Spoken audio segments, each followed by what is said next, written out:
Have you ever had a strong gut feeling about someone that turned out to be true? Trust your gut, if not, you'll end up like me. About 10 months ago, I went on my first work-related trip to a different city. Jerry and I crossed paths in the hotel lobby where I was staying. Jerry was a slightly older man. At 35, I acknowledged the significant age gap, but it didn't bother me since I generally found myself attracted to older guys.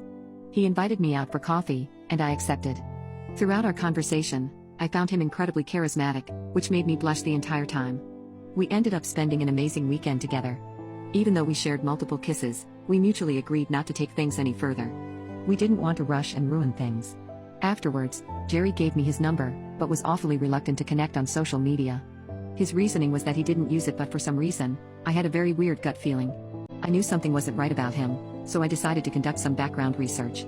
I attempted to find Jerry on various social media platforms like Facebook, but would hit a dead end each time. I remembered that he gave me a business card. It was a card from his company. I asked for a friend's help to find something for him. I don't know. I was just adamant of finding some dirt on him. Eventually we found something that made my stomach turn. The jerk was married and he had 2 kids. I even caught a glimpse of his kids. One was around 17 years old and the other approximately 10. The revelation made me sick to my stomach since I had personally witnessed the emotional toll infidelity took on my sister. My own sister had previously tried to cut her life short after her boyfriend cheated on her. I wanted no part in this. Immediately, I cut off all contact with Jerry, blocking his number and severing all ties. However, a few weeks later, after completely ghosting him, I encountered him in the parking lot of my office. Regrettably, it was my fault for disclosing where I worked to him. He asked me why I didn't return his calls and blocked him on everything. I screamed at him and called him a liar. I told him I knew he was married and that he had kids. In fact, his oldest son was closer to my brother's age. It was really disgusting. He broke down crying and begging me to not leave him. He kept ranting about how unhappy he was in his marriage. He just wanted someone to love him, and when he saw me he fell in love with me and he wanted to be with me. I told him that it was not possible. He was married and I could not do this to a woman. Even if I don't know her, I had the decency to not ruin someone's marriage and forever be known as a homewrecker. He kept begging. I had to threaten him that I would shout so that people could throw him out. His calling and stalking didn't stop. I asked a friend and co-worker of mine to escort me to my car for a while because I was so afraid that Jerry would come towards me. He sent me message after message saying he was sorry. That he can be a better man if I am with him. I had to deactivate my social media for a while. For 5 months it was calm and quiet. I had no issue. Then again I get a message in my email from Jerry saying that he has divorced his wife for my sake. And since he is not with his wife now, he and I can be together. I was really creeped out by this. I told him over and over again I do not want him. His harassment didn't stop. He threatened to ruin my career. He blamed me for ruining his marriage because I made a move on him. It wasn't true.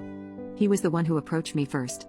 I was just a little friendly with him. If I knew he was married back then, I would never ever reciprocate his flirting. I felt lost. I kept blaming myself that maybe all of this wouldn't have happened if I had not been friendly with him. I started fearing for my life. Soon after, Jerry's wife contacted me through email, expressing a desire to meet in person. Despite my reservations, some part of me believed she may be able to provide assistance in my case. However, I was hesitant because meeting her could potentially reveal to Jerry that I had spoken with his wife. I'm genuinely frightened for my safety and unsure of what to do. I refused to meet in person and we settled for communicating through email. I made it clear that I didn't trust her and refused to meet someone with whom I couldn't establish trust. I insisted that any information she had to share could be conveyed via email. Surprisingly, she understood my concerns, which I found unexpected. She proceeded to explain that she had harbored doubts about her husband for a long time and had even hired someone to keep an eye on him. Through this surveillance, she discovered his numerous affairs, with me being just one of the women he was involved with. She shared a file containing pictures of me going about my daily life, including leaving the office, going to the gym, and dining out. The revelation shook me to my core, leaving me feeling vulnerable, as if I were constantly being watched. I felt like a prisoner in my own house. Ultimately, I agreed to a brief 5-minute Zoom call with Jerry's wife. To ensure my safety, I used a disposable account and conducted the call in a public space while accompanied by a friend whom I trusted. For added security, I told her that I wouldn't show my face, but she was welcome to do so if she wished. I saw her for the first time, and she resembled the woman I had seen in Jerry's pictures with his wife and children. She was visibly distraught, shedding tears as she confessed to making a grave mistake by not leaving him earlier. She admitted that he had brought shame upon their family. I didn't say much, but I recounted the story of how Jerry and I met. It became clear that Jerry had lied about leaving his wife and being separated from her. I felt completely disgusted with myself for having kissed and embraced him. No amount of showering could rid me of that feeling. Additionally, I'm burdened with guilt for having contributed to the destruction of a family. In the end, I was forced to move in with my cousin because I no longer felt safe. I deeply regretted ever crossing paths with Jerry and wished I could erase every moment we spent together. In a perfect world, he would be behind bars for life.